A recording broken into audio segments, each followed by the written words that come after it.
Okay, so I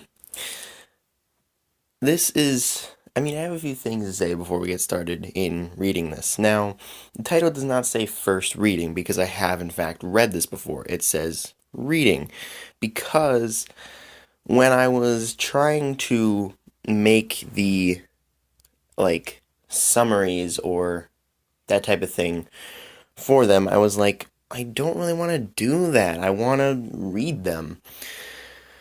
So, it turns out we're going to be reading everyone. It's just, some of them are going to be my actual first reading of it. Oh boy. So, like I said, this was originally going to be reviewed, which is why it's in the to review list, but we're going to start by reading it. So it has 6 parts, 5 of which that we actually care about, and we're just going to move along. I'm going to start by going into drawing. It had been a while since the fall of Beacon. 6 months, Blake counted. But she didn't count it as the fall of Beacon. She counted it as the amount of time she spent away from her partner, Yang. Blake sighed and finished off her drawing of her and Yang. It wasn't a happy picture, but one that Blake has had nightmares about for a few days now. It depicted Yang towering over Blake, who was lying, willing to take all of Yang's anger and hatred. She took a shaky breath and dated it before putting it away in her bag and went into the city to scavenge supplies. She got a few essentials to keep her going, but her worst fear stood a few feet in front of her, Yang Xiaolong. The girl that showed her kindness, love, and the true meaning of care, only this time she was pissed. Like froze in fear and struggled to speak a word to her, Yang walked over, eyes red. You left me! I should stop trying to do, impressions or anything like that. Blake looked down at her feet. I'm sorry, Yang. I had to protect you. Yang didn't buy her pathetic attempt at reason. She grabbed Blake by the arm and held tight. It hurt, but Blake didn't show it.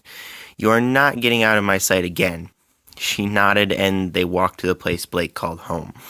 For the majority of the day, Blake avoided making eye contact with Yang. She would watch Yang cook with one arm. She decided to... wow. She brought out her sketch pad and decided to draw again. This time it sparked the slightest bit of hope in Blake, but it was snuffed out when she was brought back to reality by a plate being slid over to her. She glanced at the food, her stomach growling, but she picked it up and placed it beside Yang. You have it. She walked back to her place at the wall and it was of her and Yang, the two of them close and smiling. Blake smiled and wiped the tears that fell down her face and onto the page. She knew that would never happen, or if Yang would forgive her, or if Yang would forgive her. She dated it and put it away. Yang had made herself a bed to sleep in and drifted off. Blake, however, stayed up, keeping a watch out that and not daring to sleep due to her nightmares. She glanced over at Yang and smiled at how peaceful she looked. She sighed softly, a single tear falling down her face. I'm sorry, Yang. The next morning, they repeated the cycle, although Yang showed concern. When she saw the look on Blake's face, she was exhausted. Why don't you go get some rest? Blake jumped that was the first time Yang had spoken directly to her since they reunited. She shook her head. I'm okay. Blake sat on a chair and began to draw once more. It was a picture of Blake watching as Yang lived with her wife and child being happy. Blake cried. She wanted Yang to be happy, but she was never going to be happy with her. Yang glanced over and saw Blake crying, but decided to leave it, despite the fact that she wanted to. Blake soon fell asleep. Yang seized the opportunity to... well, that's actually supposed to say seized. Yang seized the opportunity to take a peek at the drawings in her sketchbook. Yang smiled at her early ones. They all depicted Team RWBY, but closer to the fall beacon, Yang saw a change, most of them stained with tears. Yang's heart wrenched at the ones of her hurting Blake and felt guilty at the one of Blake saying sorry to Yang with a menacing looking Adam watching them. But Yang looked at her most recent and tears fell down her face. Blake looked so broken and dejected, a single lily on in her hand watching on as Yang played with her daughter and wife of the future. Yang felt so guilty at how she had treated Blake. She looked down at her ex-partner and winced as she saw the bruise that was caused by her yesterday. What? She crouched down and placed the book down before gently pulling the hair out of Blake's face, which was tear-stained. Blake's eyes opened and she looked directly at Yang's, which were filled with care and love like they once were. She sat up cautiously and picked up her sketchbook. She quickly scribbled and handed a page to Yang. She stood up and hugged her, but quickly pulled away when she realized what she was doing. Sorry. She walked away and began to eat the food that Yang had made last night. Yang looked at the picture and smiled at the detail Blake had put in it despite it being quick. Blake put it... She walked over to Blake. Hey. Blake stood up and looked at Yang. Yeah? Yang smiled. Come here. She opened her arm out and Blake hesitantly hugged her. Is this okay? Yang nodded, pulling her near. Yes, I've got you, Blake. You won't be alone. Yang felt a wetness on her neck. She craned her head and saw Blake crying. I don't deserve to have someone like you, Yang. Not after what I've done. She hugged her tighter. It'll take some time for me to forgive you, but I believe we can make things work between us. They pulled away and Yang saw the hopeful look in Blake's eyes. I saw your sketchbook. All those pictures. Did you really think that? Blake's eyes dulled. Yeah, I just want to be a part of your life. But I am scared that one day you would forget me. She turned away. I never forgot about you. You know, every day I found something that reminded me of you, and that hurt. I abandoned you, and I was too much of a coward to come and face you.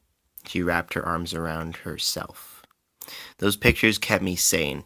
Some even gave me hope, but that was before I realized that you would hate me and never talk to me if we ever met again. I expected you to punch me, to scream at me, anything. But your tone, that cut me, and frankly, I deserve it. What? Yang hugged Blake. You don't deserve that. I won't forget about you, and that I promise. Blake turned around and untied her bow before tying her ribbon on Yang's intact arm. Just so you don't. Blake smiled and hugged her. Yang smiled and kissed on the top of her head. Come on, let's go and get Team RWBY back together. Blake nodded and they left. Now this was the only one that I actually tried to, the only one that I tried to, write a summary for and review it and try to do that. So this one, this a little bit, and since I hadn't actually read this in a while, it might still be sort of like, the first reading, but it's just been a while. So, yeah, this paragraph has no real reason for existing, and you question how it came to be this way, and it's just, really sad. You think a story goes one way, and it's just not even gonna happen. So, 5 years later, Blake watched from afar as Yang played with her child, bright lilac eyes and dark hair. Yang was so happy. Blake stood with a lily in her hands and smiled gently. I knew you'd forget about me, Yang, and that's okay. She watched as Yang's wife came out and kissed her. Blake saw Zwei, who was a much older dog now, walk over to her. She bent down and handed him a book and the lily. Give these to Yang. She nodded and walked off. Blake stood and watched as Yang took what was in his mouth and flipped through the pages. She turned towards Blake, who simply waved and began to walk away. Yang took off running, shouting her name. They both stopped and looked at each other. Blake.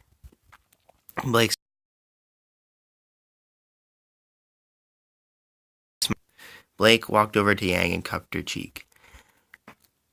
You don't need me, Yang. Besides, you seem happy. I don't want to ruin that, so this is our final goodbye. Yang cried as she hugged Blake. I didn't forget about you, Blake. I didn't forget about you. Blake smiled. I know. She looked at Blake. They parted, and Blake began to walk away. Where will you go? Blake shrugged. I don't know. Yang collapsed to her knees. Stay with me. She looked at the ribbon on her arm. I love you. Yeah, Exactly, there's no point. And then, there's a little announcement there, which is why I said that there would only be yeah, whatever. Stay with me. Blake's POV.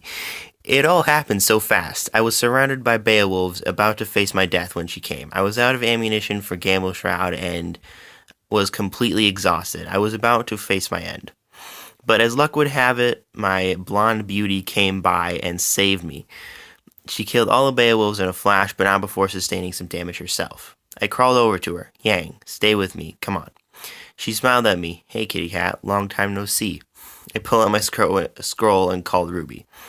Blake, oh my dust, where are you? Center Vale, you have to get here now. It's your sister. I placed the scroll down and placed pressure on the wound in her stomach. I won't lose you, she chuckled weakly. Blake, I love you. She leaned up and kissed me before falling limp on the ground. Yang. I shook her. Yang. The tears began to fall down my face. RWBY came beside me and kneeled crying over the body of her older sister. Blake, what happened? I looked up at Weiss.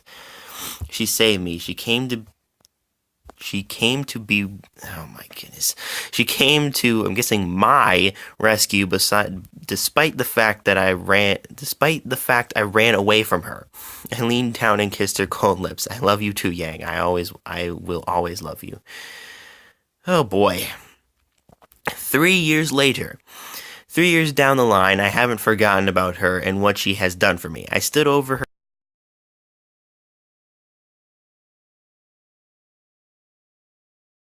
a single word. I climbed up the hill that stood next to her grave and sat on the tree stump. I concentrated and Yang appeared in front of me. Hello, Blakey. She beamed at me. Hello, Yang. Yang sat next to me. I could feel her aura, almost as like she was there. We sat and talked for a few hours and the sun went down. I have to go. Take care of yourself, okay, Blake?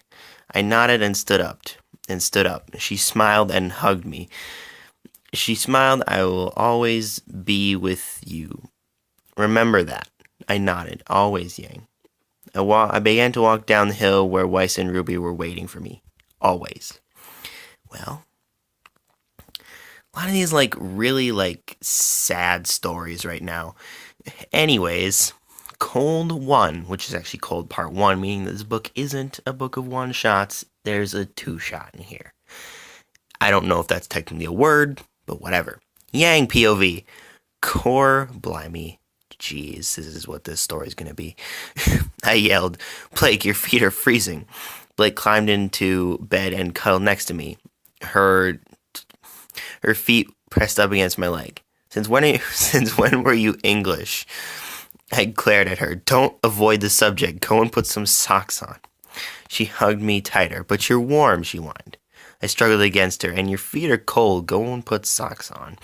She groaned and got out of bed to put socks on. She climbed in and stayed on the other side of the bed. Oh, come on, babe. I rolled over to her and pulled her close. I'll keep you warm for the rest of the night. She turned over and smiled. Come here, you. We hugged. I love you so much, kitten. She removed her yukata, so she was just in underwear. Yang, I think we could heat up faster without our clothes on. Jesus. I shed my tank top and pulled her on top of me, her head on my chest. I guess you're right. We kissed, our tongues battling for dominance. I, of course, won. Boy. She sighed contently and laid down on my chest. Night, Yang. I smiled. Night, Blake. I hugged her and we fell asleep. Okay, now Cold 2. Okay, maybe it's a different thing, but it's just named the same thing because they're really creative apparently. There was one thing that I never thought I'd ask Yang. Are you shivering? Yes, Yang Xiaolong was sitting on the couch shivering. Yeah, it's a bit cold. I looked at her puzzled. How are you cold? You are the embodiment of heat itself. She shrugged. I think I'm coming down with something. She hugged herself. I got up and brought through a blanket, a pillow, and made her a hot water bottle. Stand up, hon. She stood up and I pulled out the sofa bed and placed the pillow down. Lie down, baby. She laid down. I passed her the hot water bottle and covered her in a blanket. Well, if you're getting...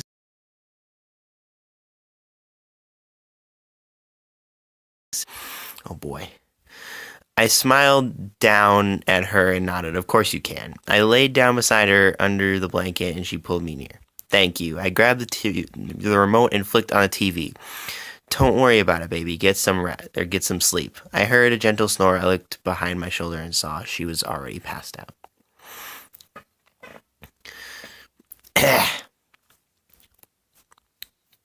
Next day, we fell asleep on the couch the next morning. We fell asleep on the couch. The next morning, I woke up to Yang. Achoo, I groaned. Achoo, I groaned. Okay, change of rules. You are not coming anywhere near me now that you're sick. She groaned and nodded. I got out of bed and sat on the opposite couch. Who will I cuddle? I threw a cat teddy at her. I don't think that will be a regular thing. I don't think that will be a regular thing. I won't be replaced by a toy. She smiled. Nothing could replace Yachoo. She sneezed into the blanket. Charming. She grinned at me. You love me. I opened my ninja of love. Uh-huh. Hey, it won't be replaced by some book. I smirked. Oh, trust me, you are so much better. I winked at her, which caused her to blush. Blake, you fiend. That's... Okay, kicker, which I believe is actually, like, the last one. Yeah, it's the last one. Okay. Yang POV. You know you kick in your sleep, right? Blake looked up from her bowl of cereal. What? I chuckled. You kick in your sleep. She leaned back. And how do you know this? I stood up and placed my bowl in the sink, because I'm typically your dojo. I lifted my top and revealed bruises. Oh my dust, Yang. I am so sorry. Wait, how come your aura hasn't healed them? I laughed. Remember I was fighting yesterday. My aura hadn't come back yet. She hugged me. I'm sorry. I hugged her close and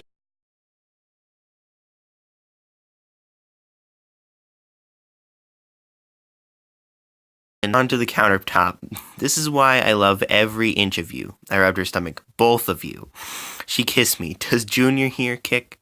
I nodded. They get it from their mother, which I'm guessing, I don't know.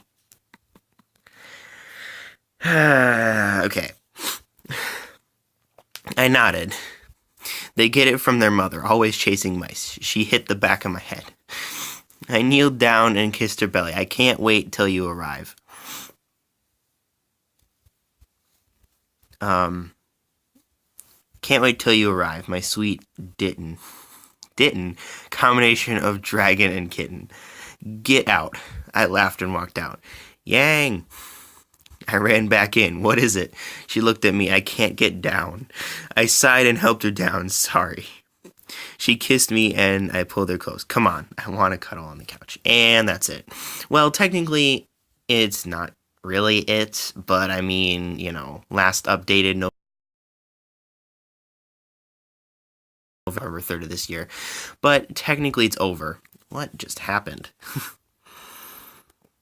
So, yeah, I mean, there was one that I saw in here in like the description that said, oh boy, that said like slow updates. So I was like, okay, well, it hasn't been updated in a while, so I'll just kind of wait, because like, oh, slow updates, I don't know how slow, but this one doesn't say anything about that, so I don't know. I'm gonna say it's over. If there tends to be enough for me to make another video, or if there gets to be enough later, which I don't know if there will be, then it'll, because technically if it's a one shot, it can be over whenever, so whatever. Well, then I guess that'll be it. That was Bumblebee one shots. Really weird. Don't really know how a same-sex relationship could possibly get a baby, but